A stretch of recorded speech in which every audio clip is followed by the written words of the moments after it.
there's something else that I've found really fascinating today. I'm the I'm the sadomasochist who's on Twitter, not Chewie. That's where I stay. And I had a look around today, and I had a look at all of the voices. Like, put it this way, Marilyn, parts of this conversation will end up on some of the Twitter feeds I'm about to mention tomorrow. They always do when we talk to you. Hi, guys. Hi, Juliet. Juliet Moses, the Jewish Council, Annie O'Brien, Dane Gerard, these people who the people may not know that last name very well, but who are pro-Israel in the face of somewhere between 50 and 200,000 deaths, still saying things like they have the right to defend themselves. And that group of people, and there's probably many more, are silent today.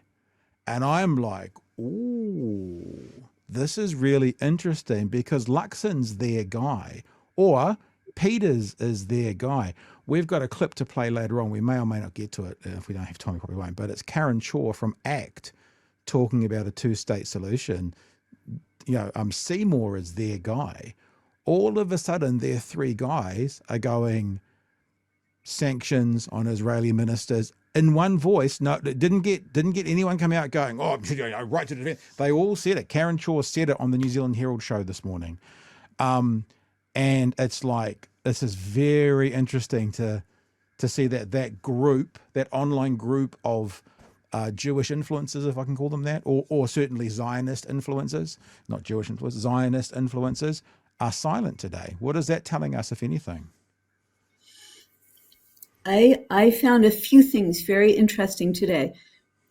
The group who did speak today is called COMS, the Coalition of Ministers Supporting Israel. The last time they published a number, there were 65 Christian clergy publishing together as Christian Zionists, and they did speak. And it's worth just reflecting on those numbers. There are, I believe, 5 rabbis in New Zealand and 6 synagogues and 65 Christian Zionist clergy. So anyone who thinks that our government is forming Israel policy to satisfy 5,000 Jewish voters, I think they're wrong. So they spoke.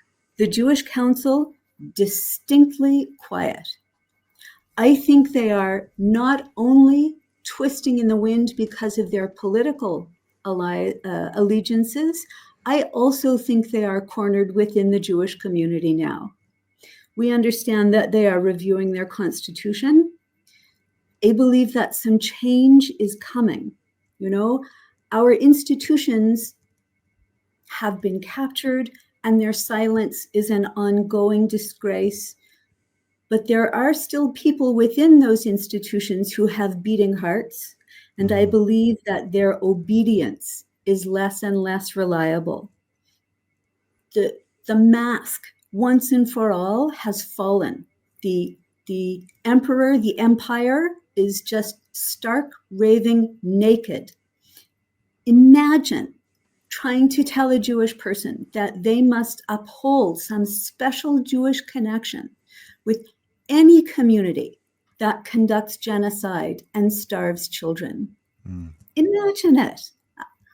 I feel an immediate and historic Jewish connection with a community that fights the great powers and fights the fascists from behind a wall against impossible odds just to survive. That's our history. So I think the Jewish Council is also quiet because they know, and hopefully because people are telling them, that their defense of this regime has become, it's more than threadbare. They cannot stretch it any further. And I guess the proof is in the pudding. If they remain silent, then there's kind of no other conclusion to draw. I did want to check with you on one thing, Marilyn. You said 65 Christian Zionist clergies.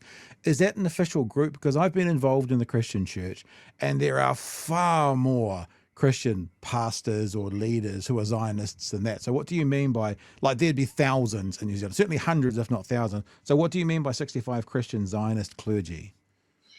They, in one of their statements on Scoop, they had an explanation of comms. You know, you put further information about the group that is writing, Yep. and they use the number 65. So they're people 65 who are probably people who are associated with that group officially, sort of thing. Yes.